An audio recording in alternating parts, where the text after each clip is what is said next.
everyone, welcome to this week's episode of The Kitchen, coming to you live from my kitchen.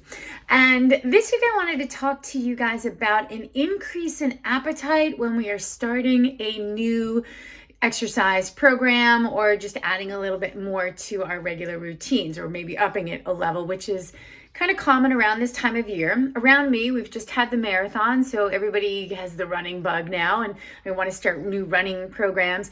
But just with warmer weather, people want to get outside, and you've kind of been maybe inside and not moving as much all winter. So we start to add these exercise programs with, the caveat of like, oh, and I bet I'm going to lose weight.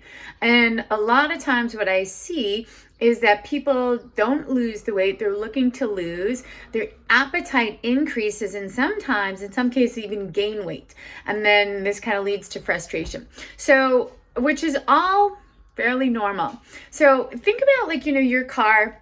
If we want to go faster and further, we got to put more fuel in it. And our bodies operate on the same way. So we're kind of going along status quo, and we want to do a little bit more. So our bodies require more fuel, which is more food.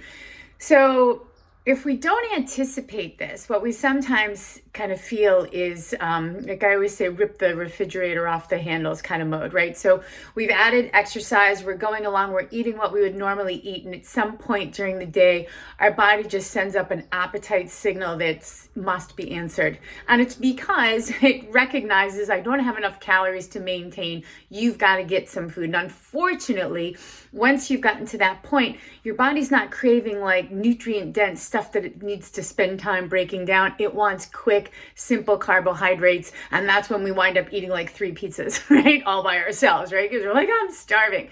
So what to do about that? Sometimes maybe we eat 3 pizzas, not a big deal. But if we do that all the time, probably not a great plan. So I wanted to talk to you guys about some things that I do. I have an Instapot that I use sometimes, and I just throw some legumes into the Instapot. And there's all different types of legumes.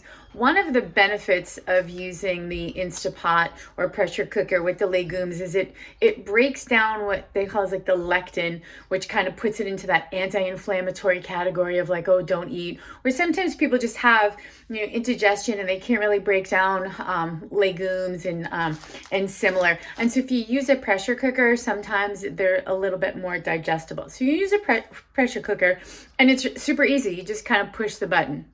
Right, so it's kind of like low maintenance. But I have red lentils. I soak these and rinse them, and then throw them in the pressure cooker. And there's so many different types. I also have black beans here, kind of the same gig.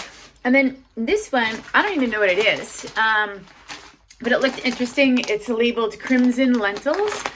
So I was like, oh, I've never had those. So I have those that we'll try at some point. And then one of my favorites, which is not a legume, it's a grain, is farro. So it's an ancient grain, which is kind of a buzzword. But it's a whole grain, and I like it because it's a great source of protein for vegan and vegetarians.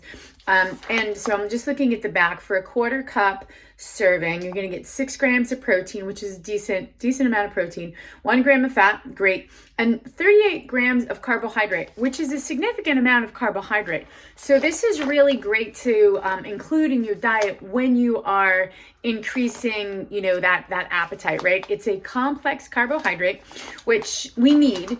We need carbohydrates, right? So, there's 3 macronutrients in all of the world, right? Protein, carbs, and fats. So if we get rid of one, that's like 33% of all the foods. So we don't really want to be eliminating. And again, as a endurance athlete, I always kind of defend the carbohydrate. We really do need the carbohydrate for fuel. But even if you are, if you're strength training and bodybuilding, you need a certain amount of carbohydrate to maintain your lean body mass. We call it like carbohydrate protein sparing, which means that you're not going to use your protein or break down your lean body mass when you have the right amount of carbohydrate. So, and that's the key, right? What's the right amount? I'll tell you that 0 is not the right amount typically.